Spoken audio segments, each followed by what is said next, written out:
Hello, everyone, and welcome to season 3 of Build and Grow Money Matters, a series dedicated to helping businesses go beyond financial management to achieving financial growth, resilience, and innovation.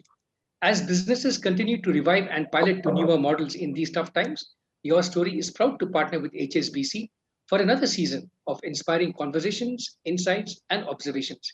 We feature some of the newest trendsetters in business and stalwarts of the ecosystem to help businesses power their next phase of growth and business continuity. Joining us today, we have Saumyajit Roy, co-founder and CEO of Emoha Elder Care. Hello, Saumyajit.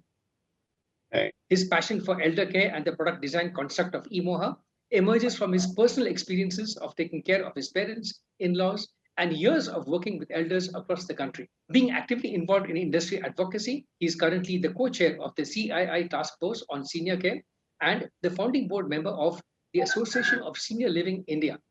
Somajit has also been a founding member of the award-winning Ankara Senior Living as part of the Max India Group before turning into entrepreneurship.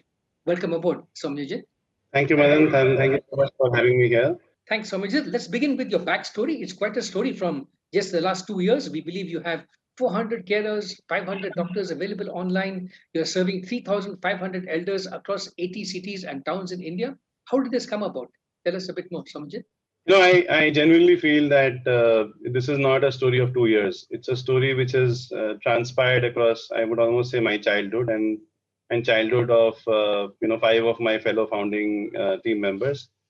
We are entrepreneurs who have lived parallel lives in different fields. From Captain Harsh and Dr. Manreet, who have been in the Indian Navy, and having have been in the elder care entrepreneurship for more than 5 years, and then merged and joined us in 2019, to Sama, who's my chief product officer, who was working in the US and then turned entrepreneur to take care of our parents, in Kashmir in India, to Neha, who's the CEO and co-founder of Epoch Elder Care, which is part of the continuum.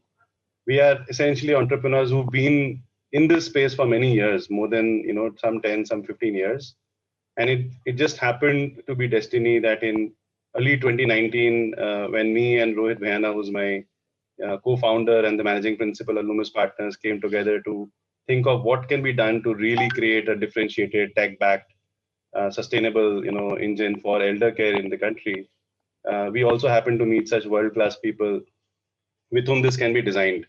And that's how Emoha came together. So it's not a really two-year story. I think many of us have started our journeys in elder care 10, 15 years back. And I actually recount my own childhood in where I grew up in Ranchi. And I used to frequently go to Cal, where my grandparents used to stay. And I've seen how my both my maternal grandfather and paternal grandfather, I've seen a lot of the challenges that they've gone through, seen through my parents now. And all these little stories of how grandparents went through an accident early on. Parents have seen through many other things, and they've had very good professional careers. Mom has been a principal, dad has been a CEO of a manufacturing company. And yet post retirement, challenges come in which are disproportionately high. Elders in this country live a very, very, suboptimal, disconnected life. So all of this has been, I think there's been marinating over many years, but then culminated with about 10 years back when I started working in the elder care field professionally, and seeing both my mom and dad at a personal level and seeing thousands of elders across the country at a professional level, it get played in my mind. So 2-3 years back, when I turned entrepreneur and started working in this space, it became evident that there's something that needs to change. We can't let elders in this country, just pass away the way people are passing away today. We need to think about how we can take care of elders in a different way. And Emoha came from that thinking process. Thanks, Somjit. That's such a beautiful, compelling story, a very inspiring one, I'm sure, for our audience. Now, tell us a bit more about the kinds of services you're offering. It seems that with just a single click, you can get access to health, emergency, social engagement, convenience services at home or in your centers. How does it work? How does it all come together, Somjit? So at the root of Emoha, it's a home. If you turn around the word Emoha, it's a home. And much before stay at home became a common, word, 2 years before COVID, when we coined the word, we knew that elders are most comfortable in their own home. You would recall that if somebody goes abroad or if somebody is in the hospital, What does an elder say? I want to go back home. I don't want to stay here. I want to go back home. It may be the most beautiful palatial house in Florida, but they'll say, I want to go back home to my little house in Indore, So a home is where memories are there. Home is where the elder has all his, everything is there in that place. They are most comfortable with their friends and community. And it's like a tree which is rooted in that, in that piece of, area. And therefore, how we can make the home the center of the elder's life, how we can stitch all the broken parts around the elder is what Emoha is all about. We've taken 5 elements: emergency, health, safety, support, and engagement. And because these are literally the 5 things that an elder needs to be able to have a good quality of life. And these are things which are much before COVID. So when COVID happened, it only became accelerated. Today, for people who need oxygen as an ambulance or an ambulance in an emergency, was earlier falls. Falls continue to happen. 40% of elders have a fall. So if you have solved for emergency, we've solved for today the kind of challenges that elders face. Every day we are saving 4 to 5 lives now, almost every day. Yeah, and that is because the system is designed for emergency management. System is designed for quickly taking action when an elder has a problem. So all our services come in the form of a bundle where there is a membership that is at the root of everything. It's called the Empower membership, and basically means empowering an elder to stay at home for as long as they want. And this Empower membership entitles them for, a virtual daughter who calls them every day, check on with them, check that everything is fine, check that anything they need, needs to be done. And this becomes a gateway to many other things in the whole Emoha continuum. Somebody needs doctor, somebody needs a concentrator, somebody needs a cylinder, somebody needs lab, medicines, a bed, an isolation bed. It becomes a gateway. The gateway acts to open up everything else that Emoha's ecosystem is there for offer to the elder. But that's just one thing. So it's the care calls that happens daily. We've done more than 100,000 care calls.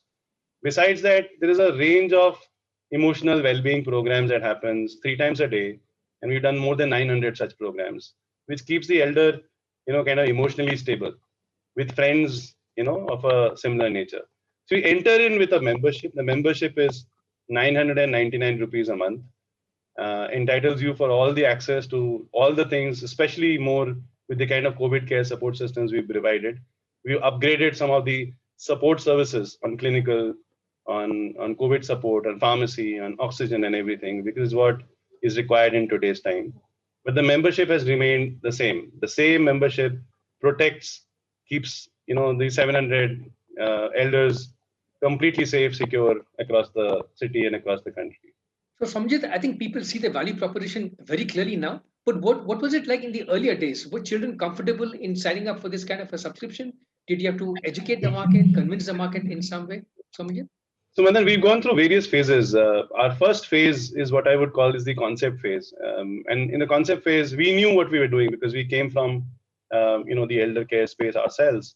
But we knew very well that success is to be able to get elders to accept it. Children would obviously want it. Children would want to know about it. But the true success is when the elder himself is buying it, when the elder himself is, kind of ongoing subscribing to it, renewing the subscription, because then it means that the end consumer is happy with the product.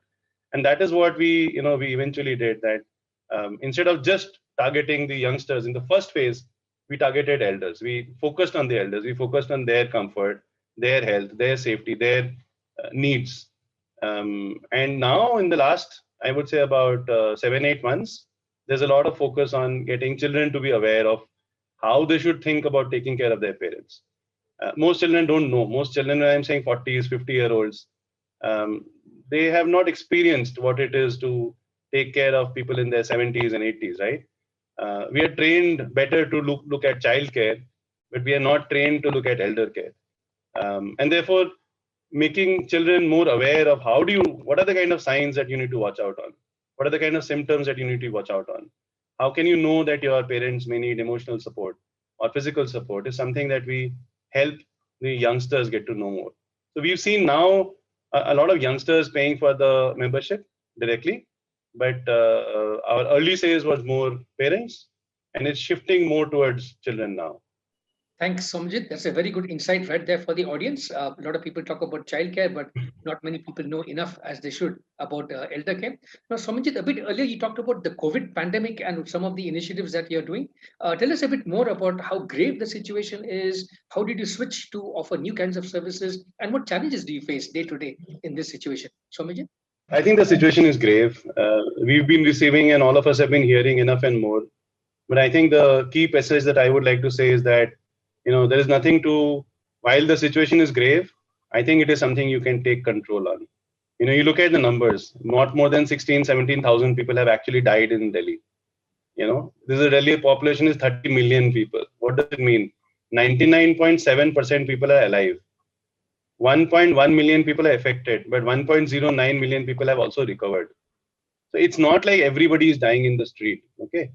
But I think the awareness of what to do, what are the various things that you need to do? What are the various stages of the disease? What are the things that you should do to be able to take care of yourself? I think the awareness level is just not there. So there is a panic that has got set in. If I don't have cylinders in my home, if I don't have a concentrate in my home, something is going to happen to me. I think it's a very, very wrong way of looking at it. I think there's a science. Emoha has the experience last 1 year. We've been taking care of hundreds of COVID related elders who got COVID in other parts of the country, in NCR.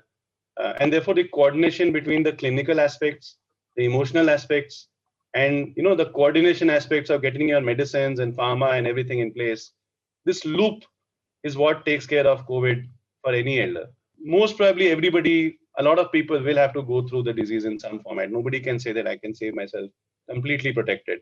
But I would ask that, have you thought through your support mechanism? Have you thought through your plan in case something happens?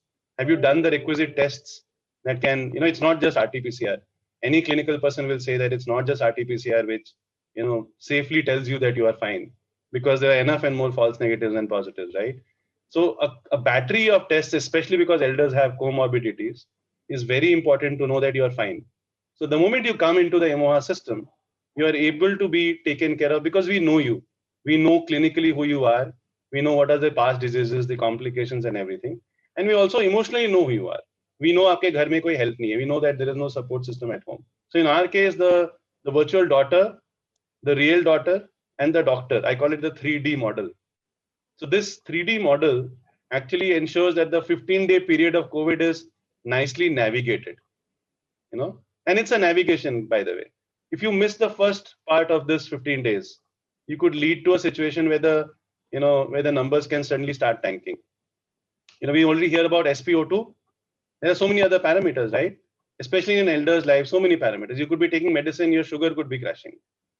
So how do you clinically manage the symptoms over the 5 to 10 to 15-day period so that you come clean out of it? And you don't have to worry and stress about, oh my God, how do I get medicine? How do I get a home health? How do I get this? How do I get that? I'm very clear when, me or my team tells to a person that we can't promise the moon. We can't promise that oxygen is there and cylinder is there because it's not there. But the first moment something comes in, if you're on the queue, it will come to you.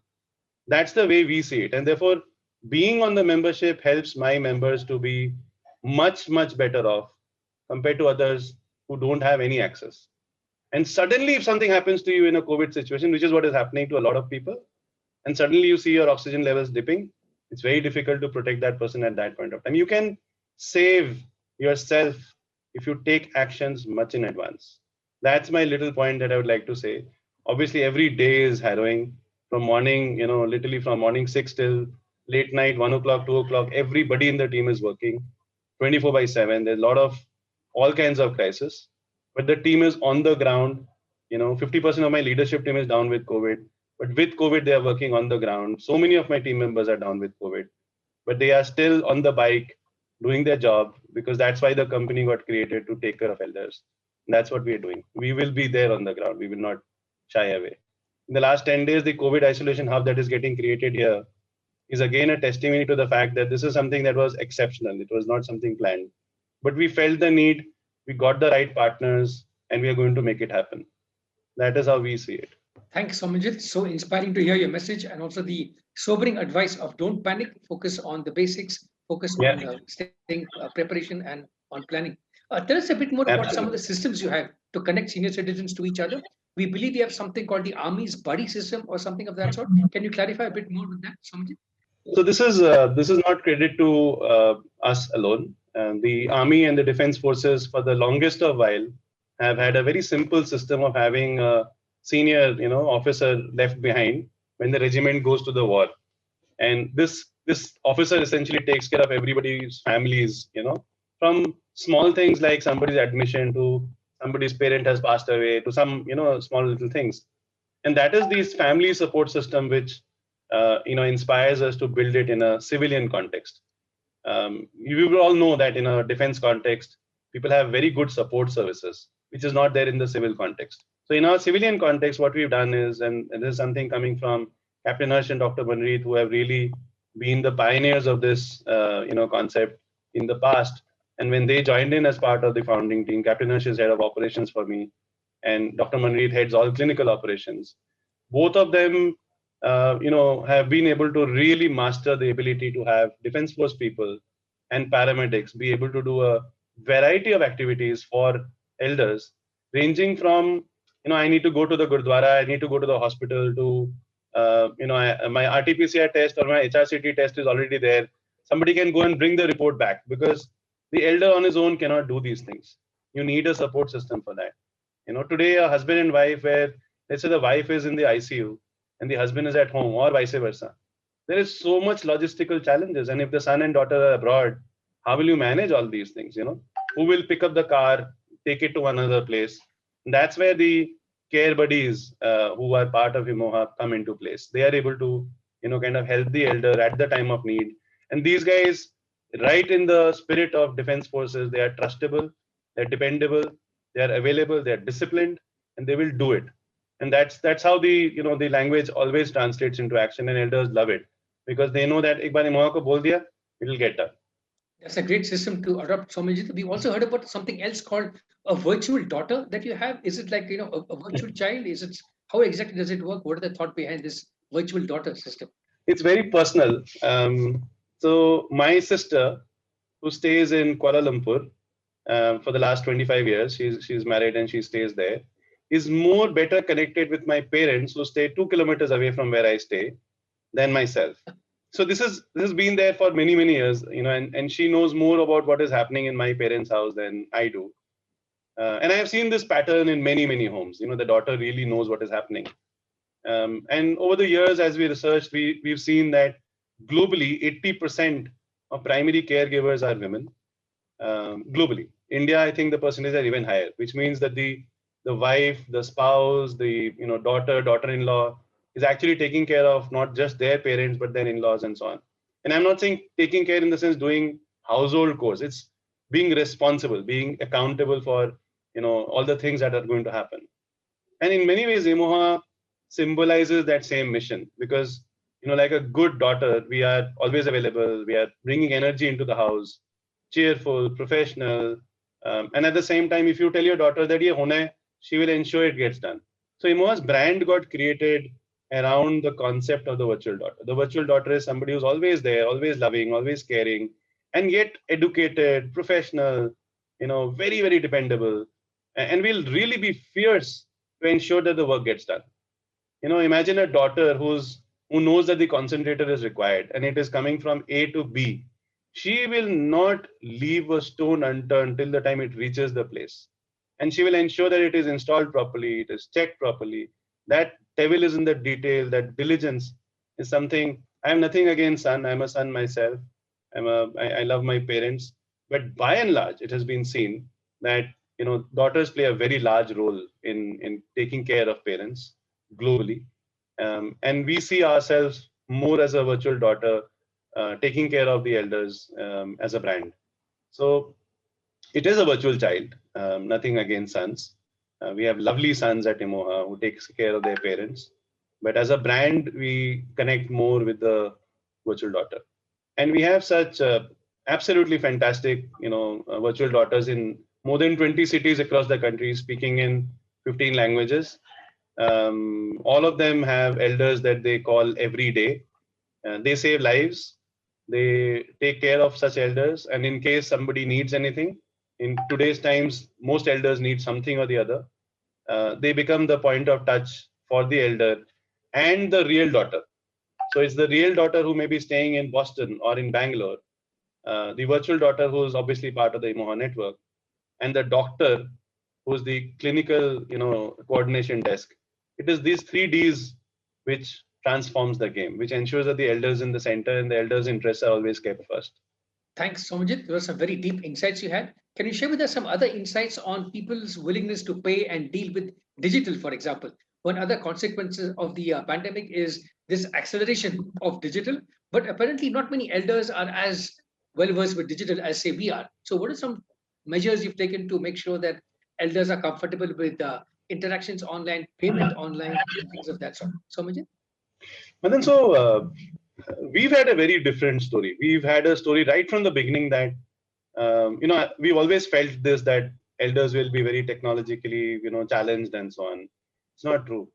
At least in my community, and it's not like we have high net worth individuals. We have people from upper middle class to fairly senior HNIs as well. But by and large, the kind of operations that is required for somebody to be able to access Emoha systems is something. One, it is simplified. We don't have very complex systems. It's designed for an elderly usage. But people today in our homes and in their existing homes, they use technology for a lot of different platforms. And where they get stuck, they have the virtual daughter to talk to. So let's say, for example, they're getting stuck in, I'm not able to open something, access something. Can you help me to book a car? Can you help me to buy something on Amazon? We train them, we test them. We've also done sessions to help them to know if you get your iPhone stolen, how do you get to recover them? We've taught them, how they can have special apps placed on their phone, so that in case the phone is stolen, we get to know from somebody opening it, the picture comes to us and so on. So elders by definition have obviously a certain amount of technology challenges, but it's not true that they can't use it. Most of our elders are fine using technology, and we've also broken it into parts. We are saying that, look, it's not necessary that you have to be very, very conversant with technology. You can just press a button, we are there. So in many of our homes, there is a button, you just press on the button. You don't need to worry what is happening behind it. There is an app, press on the button on the app, we immediately come on action. So we've kept it very simple. It's a single one-touch button, press it, Emoha is there, the person on the other side knows you, and then we can interact and discuss whatever needs to be done. We don't want a 95-year-old or 85-year-old to suddenly start learning technology. It's not required. The gateway is simple. The back end is very structured, very complex, but the front end is very, very simple. You just have to press a button. That's it. That's how we see technology coming in. But I'm amazed to see the amount of penetration that has already happened in the last 12, 15 months of COVID. Whether it is access to Zoom or Paytm or Urban Clap or any other large e-commerce platforms, or a lot of our apps in Emoha itself, they're very comfortable using them. They don't see that as a major challenge. Thanks, Saumyajit. Tell us a bit more about some of your future plans in terms of which cities you want to go to next. Apparently, there were plans to expand to Mumbai and Pune last year, but the pandemic derailed some of these plans, perhaps. So, are you going to go back to the cities sometime, or what are your plans? So I was saying that last year when COVID happened around March 16th, we realized that the conventional approach of opening up in different cities will not work, because the country is getting into a lockdown phase, and we were forced to go back to the drawing board. In many ways, COVID was a little bit acted like a chief innovation officer, which forced us to think through how we can expand to other places without necessarily being located in those places. And that's what became the basis for a scale-based growth, where if an elder is in Ranchi, or if an elder is in Cochin or Bangalore or small places in Rajasthan and so on, the bare minimum concept of the product became such that all you need is a smartphone or a tablet or a laptop with a Wi-Fi connection or a 4G connection, and you are set to go, because you can receive the calls from our elder care team. You have a local emergency and a hospital ambulance system that is there on standby in the local area, and you are able to access a lot of the emotional well-being, activities and events that are there. You are able to access doctor calls and so on. So while physically we are not present, we are able to take care of a lot of the emotional well-being, a lot of their clinical support systems virtually. And in case there is an emergency, there is a local ambulance hospital system tied up within 3 to 5 kilometers of where the elders stay. So for us, when a member joins, Madan, is a very important aspect. It's almost like adopting a house. It's almost like the person has come into our family, right? So in our community, when somebody comes in, it takes about a week, 10 days for us to induct the person into the system. They get to know how they can leverage Emoha, and we get to know more about the family. Kaun hai, kaise hai. It's not adequate for us to know he was the chief secretary of Punjab. We also need to know whether he was a poet. What are his aspirations? What are his clinical conditions? What are his social conditions? Who are his friends? So this whole spectrum is something that we get to know. It's all there in our technology system. So that tomorrow, if I know that he's a Buddhist writer, in my community there could be other 10 Buddhist writers, and we have clubs online where the Buddhist writers could have their own little club. The spiritual can have their own club. The Bollywood can have their own club. Because behind all of this, Madan, there is a lot of science around, loneliness, which is perhaps the world's largest pandemic, many, many times bigger than COVID. COVID will get solved. Today, it seems like top of the mind because it is what it is. But loneliness is actually much, much bigger than in COVID. And right at the beginning, we knew that what we are building is something that is going to be attacking loneliness at the root as well. So yes, we will be expanding. We will be expanding to the physical services to other parts of the city as well, other parts of the country as well. But today we feel very confident that the virtual services are also present in pretty much across the country in more than 80 cities and towns. And they can benefit from it. There is no reason why somebody sitting out of Kanpur or Lucknow or Agra cannot access the Empower services. You can easily access it. Thanks, Saumyajit. One other big worry that many people have these days, you mentioned COVID is top of mind right now. The other one is vaccination. So what are some ways in which you're helping elders get vaccinated? What happens post vaccination, for example, Saumyajit? We helped all our elders get vaccinated, the 2 shots. Some of them, unfortunately, could not get their second shot in place. A lot of them have got caught between the first and the second shot. But the biggest thing that I would say is that irrespective of the vaccinations or routine, if there is anything which sounds like there is a problem, immediately getting a battery of tests and everything done is a very, very important thing. So vaccinations is an important thing. Nobody is doubting it. But we've had enough cases where even after you've had 2 vaccinations, the person has fallen sick, right? So it's important to know that you need to be on a 360-degree monitoring system continuously. You can't afford to have your parents remain exposed and vulnerable to what is happening around us. When we were children, our parents did not keep us vulnerable. They protected us. This is the time for a child to step up and take care of their parents. And we are there as a guide to help them think through how they can do it, because they will not know how to do it. It's not an easy thing. There are many, many moving parameters. It's not just कि मैंने एक nurse भेज दिया है. If you just push a nurse or an attendant, it's not going to solve the problem. And today, nurses and attendants are also not there in the market. So how do you take up all the components, stitch them together, and deliver them to your parents so that your parents are fine? I think that is very, very important. It's not about vaccination. It's about the monitoring or the discipline of monitoring that gets in on a daily basis, which will take them through the whole paradigm. And that's my recommendation. Stay protected, but in a systematic manner. It cannot be today I did this, tomorrow I did something else. That doesn't work. So, Saumyajit, you've identified many interesting trends for us today. Some are near-term trends, such as COVID, also the bigger post-COVID trends, such as loneliness and so on. So, overall, how big is this market space that you're addressing? How fast is it growing? And how are you positioning yourself in this space over the next few and many years?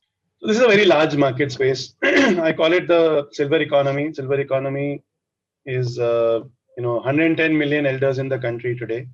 Anywhere between 40 million elders stay in urban areas. 10 to 12 million elders, have the right kind of affordability to buy things. And they currently spend anywhere between 25,000 rupees to 50,000 rupees per month. So even if you were to look at a million, million of the 110 million users, million out of 40 million urban users, who would be spending anywhere between 10 to 15,000 rupees per month. That itself is a 50,000 crore market. So it's a very massive, ecosystem. Currently, this ecosystem is being carved and served by components from other sources. So somebody needs a medicine, somebody needs something else. But a dedicated elder care engine, which is able to understand the elder in the center. We remain the elder's representative. We know the elder's needs. So unlike, let's say, for example, a hospital, which will look at the elder from a body part standpoint, a kidney problem or a brain problem or this problem. We look at the elder in its whole entirety, and not just the clinical, but the clinical and the social part.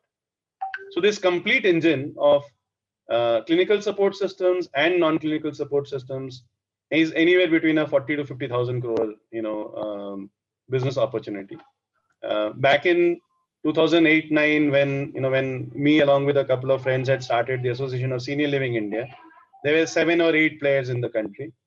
Today, I feel very proud that this industry body that we started has more than 40, 50 members. A lot of work has been done. I was the co-founder of the CII task force, on senior care. So these are all industry bodies that got created. A lot of industry advocacy is being done. I'm part of the National Working Committee on some of the startup-related activities on elder care. And all these activities will slowly reveal, how big the sector can become. But it's not so much about numbers. I think what is required is deep passion and the interest to take care. Care is a very, it's a word which is commonly used. And in the world of elder care, it's not just healthcare. Healthcare is one part of it. Healthcare is one dimension of care. True elder care has many other dimensions, of which healthcare is one part. And the remaining parts are actually 3 times bigger than healthcare. Financial wellness for elders, for example, itself is a very large segment. The financial industry has not catered to the elders at all. It's almost like an afterthought for elders. How many products are there for elders which are dedicated for elders? Hardly any. So whether it is financial products, whether it is home-based solutions, whether it is clinical solutions, whether it is, so all these solutions in its entirety is a silver economy, segment, which is very large. It's a very, very large segment. And globally, it's a multi-trillion dollar economy, well established. But I think we are getting there. As an industry, we are slowly getting there with the right kind of people, the right kind of entrepreneurs, the right kind of investors, capital, and so on. But we're still early days, I would say that. Thanks, Saumyajit. For the last couple of questions, I'd like to focus a bit more on what you just mentioned, finance. So what would you say is your personal or professional relationship with money? What's your preference? Are you looking for a huge corpus for retirement or consistent healthy return on smaller investments? How do you look at this whole world of finance for yourself? I think from an organizational standpoint, let me answer it from Emoha standpoint. This company has been created with a very, very deep commitment that the capital that is being placed in between, Loomis Partners, who's co-founded, Rohit Behana, who's the managing principal there, and myself. Obviously, I've co-funded the whole business. But at the same time, the thought process is to bring in the right kind of capital who truly believes in elder care and the potential of being able to create not just create an impact, but also creating a massive valuation engine. It is not that if you're working in elder care, it's a social engine or it's an NGO. That's not true. Worldwide, people in the elder care field are very, very successful companies, companies who do high quality care and are able to create massive enterprises. And that's what Emoha is building. We're building an institution which can stand on its own foot in a global terrain. So at a company level, we are definitely looking at, both having the right kind of capital partners and creating a massive, engine with more than definitely more than 1 million elders on the platform, 4 to 5 years from now. We are obviously at a journey where the hard work has been done. We've created the model, we've scaled the model, we are saving lives every day. So the model is now done. This year is all about how do we replicate it. And I think in many ways, we got tested by fire by virtue of the fact that COVID in the last 2 years, 1.5 years, has really made the system very, very, very, robust on the ground. So I see the next couple of years creating a massive enterprise, taking care of all the various complex needs of the elder, but still keeping it simple, keeping it a simple membership-based model, an elder, technology app-based model where elders can use technology, elders can use various kind of sensors and systems in their own home. They can stay simple, safe, secure in their own home and leave all the complexities of life to us. That's our work. That they don't have to worry about it. But I do see this as a business where massive capital appreciation is going to happen. Obviously, as investors, more investors come into the company. They're already seeing it, and they will see the kind of appreciation that this sector can bring to them. At a personal level, yeah, my desire for money finished long back. So I don't, I work more for karma. I work more for self satisfaction. Personal desire for money finished for me long back. So for me, the ability to make an impact and help seniors in the country is 100 times more important than making money. People who know me very very very well know this, that everything that I do it for the ability to make an impact and also to do it perfect. When you're dealing with elders, when you're working with elders, it has to be perfect. It has to be sharp. If you say that something has to happen by 4 p.m., it has to happen by 4 p.m. So how do you create that technological brilliance? How do you create the care brilliance is something that I get driven for. Money happens. Money will happen as a derivative. But if you chase money, money will not happen for sure. So my last question to you would be simply, as an entrepreneur, what have been your experiences and expectations dealing with bankers, lenders, and financial institutions? I think I've been very lucky. I think one, I didn't have to go to a lender or a financial investor. I was very fortunate that this word was not there in my dictionary. Rohit Behna, who co-funded and founded this whole setup, is not an investor. He's a equal partner and a mentor in the whole journey. And we have some very very small marquee investors who have come along the way, who are more not for the money but the kind of intellectual horsepower and the kind of traction that they can give to the business who come into the cap table. We have a lot of interest coming from international as well as marquee investors to come and become part of the Emoha's cap table, which we are actively discussing. But fortunately, I have not had to go through the classical round of working with lenders and a lot of investor crowd. I feel fortunate about that because obviously Loomis is taking care of capital requirements in the company. At the same time, I think we are also now at a stage where we know that the kind of capital that will come into Emoha will be the right kind of capital, because you need the right kind of capital to build global world-class institutions. And that's what Emoha is doing. So thankfully, capital is not the constraint. At the same time, would love to have the right kind of capital coming in, because then the thinking comes accordingly. So interesting times coming forward. I see the next couple of months becoming very, very interesting as we get into further series and so on. So looking forward to the next couple of months. Thanks so much, Saumyajit. I think three key takeaways for us from this fantastic discussion are immersion, integration, and innovation, the three I's. Immersion, immerse in your target audience, immerse and truly understand the lives of elders to be able to serve them, for example. Second, innovate, come up with new innovative uses of combining technology with physical facilities and so on. And last but not least, integration. Make it all come together in a holistic manner so that people can see end-to-end value in whatever you offer our audience. Saumyajit, thank you so much for these very inspiring and insightful insights. Thank you so much and have a fantastic week ahead. Thank you. Thank you. Thank you so much. Thanks for spreading awareness on this very important topic. I think I just want to leave your wonderful, users with this message that please don't worry about COVID. Take charge. It's very important that you take charge. Reach out to us. We will help you with all the information that you need. But take charge. Take charge of your elders now. They are really vulnerable. And the country needs all the sons and daughters to really wake up and do something about their parents today. You owe it to them. But thank you, Madan. Thank you so much. And all the best. Stay safe. Thanks. Thanks so much, Saumyajit.